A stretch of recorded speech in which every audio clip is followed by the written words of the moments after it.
saw him walk. I think that's an important profiling tool. Really, the guy walked. There's a walk right there. So you get and there's another guy that's the dad. So again, yeah, it's a common look.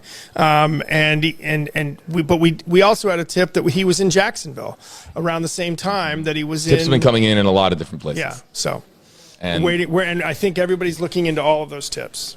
Yeah, and if anything, of course, emerges out of Jacksonville or Mobile, Alabama, we were monitoring the news out of Southern Alabama yesterday just to see if there was any validity there, and it turned out, of course, not to be the case. But Mobile Police, I know Mobile Police. I worked with Mobile Police for 5 years. I know them. I know the folks over there. They're great people, and they're of course working, and I'm sure their phones are ringing off the hook. Let's get to this one here from Twitter, from Kim Walsh Reed on Twitter. Do the authorities not have infrared helicopters? Hashtag Gabby Petito, hashtag Brian Laundrie, hashtag HJB, hashtag Hey Paul. And we don't know. We don't know that. We don't know that. And by the way, they more than likely don't want us to know that. They don't. That's one of their tools. That's an outstanding point, Walt. They're not going to broadcast that to the world. If they catch him that way, they'll tell us. But they don't want him. They want us to know as little as possible because they don't know if he's listening. Although I don't know how he's listening out there. But let me tell you, this is again an outstanding comment and question that I've been so wrapped into this story now day and night for the last week plus that I forget about little things. The little things matter, and the little things like what Ali Sia just commented here on Facebook Live. Hashtag HJB. Some of us are still wearing masks. Yeah. Can he hide his identity with a mask and possibly a hat and then Sure. You put on sunglasses, you put on a hat, you put on a mask. You don't know that it's a bald guy. You don't know that it's a guy with facial hair. You have no idea what he looks like, and you wouldn't say that that's out of the ordinary because if you're outside, okay, you put on sunglasses.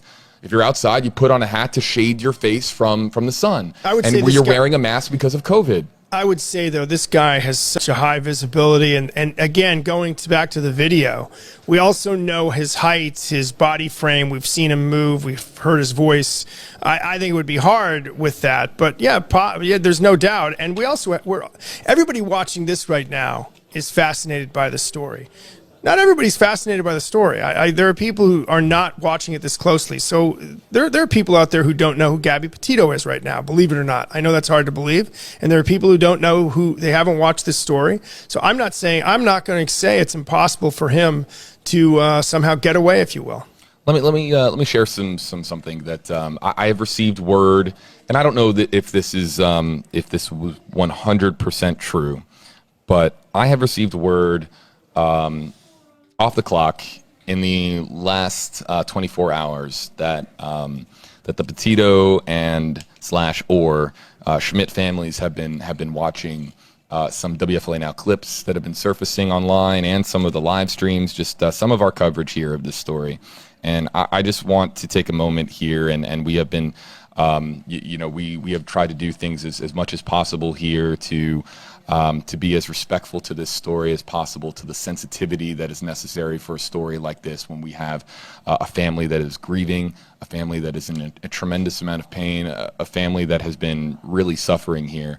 And from Walt and myself and our entire team here at WFLA, if any member right now of the Petito or Schmidt families are watching, I just want to let you know that our hearts are here with you on this story, and we're thinking of you guys. We had a moment of silence. We took you live to a memorial that was set up here in Northport, Florida a couple of nights ago, and I just want to let you know that whether it's on the clock or off the clock, I'm thinking about you, we're thinking about you, and I hope that we can.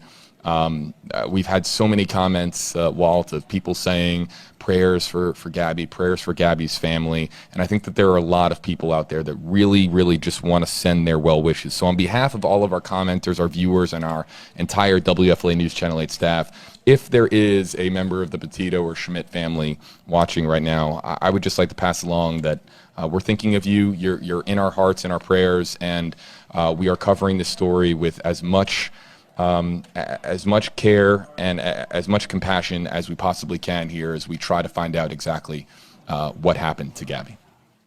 And I think to that point, we, obviously there's a lot of criticism and fair criticism aimed at journalists. But I would say for myself, and I think I can speak for JB, we do not lose sight of the humanity in this and realize that what we're talking about was a 22-year-old with dreams and people who loved her. We've seen images of her smiling, happy. This is not one of them. We've seen images of her maybe at one of her lower points right here. So we get it. And there's Mrs. Schmidt, and we get it.